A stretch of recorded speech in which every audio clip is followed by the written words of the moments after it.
It's December 7th, 1941. American naval bases in Pearl Harbor lie exploited for attack. The U.S. oil embargo on Japan has put Japanese expansion into Asia at a screeching halt. Japan's anger at the U.S. has prompted talk of the bombing of Pearl Harbor.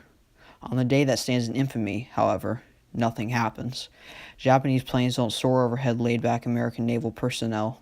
Bombs do not fall onto American ships lying like sleeping giants next to ports. Nothing happens. So what happens now?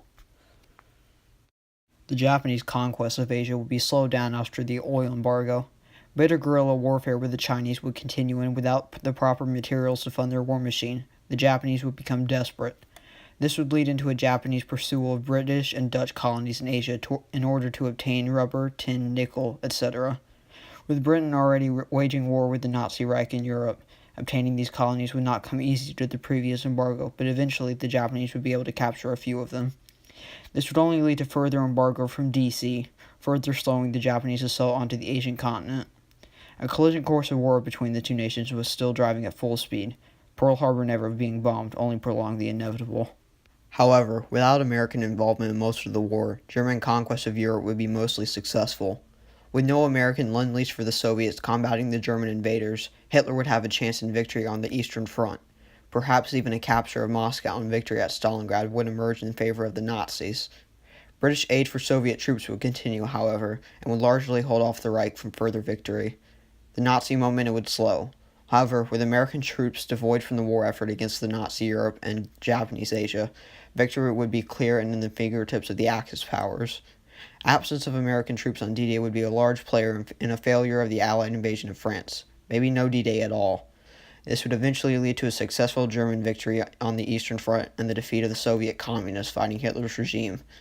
The sun would indeed set on the British Empire, but not the British homeland itself.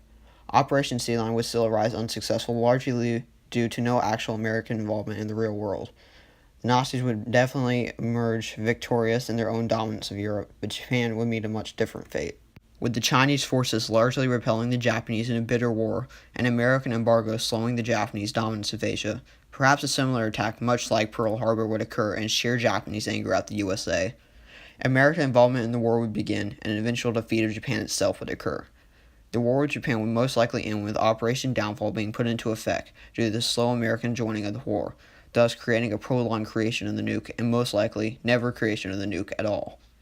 Hitler would declare war on America and probably be able to hold off any Allied invasion after victory in his European conquest. Japan would be defeated, but the Third Reich would be victorious. Britain would be the last remaining democratic and capitalist nation in Europe. America would face a not-so-embarrassing defeat with the Germans given the odds already stacked against the free world. With the Nazis having obtained Europe with an iron fist, they'd be able to successfully support Italian revival of the Roman Empire and the conquest of Greece. The North African campaign would come to an active victory due to Germany facing no distraction and being able to fully support the Italians. Thanks for watching, everyone. I upload new videos every weekend. Share with your friends and subscribe. I'd appreciate it a lot. Goodbye.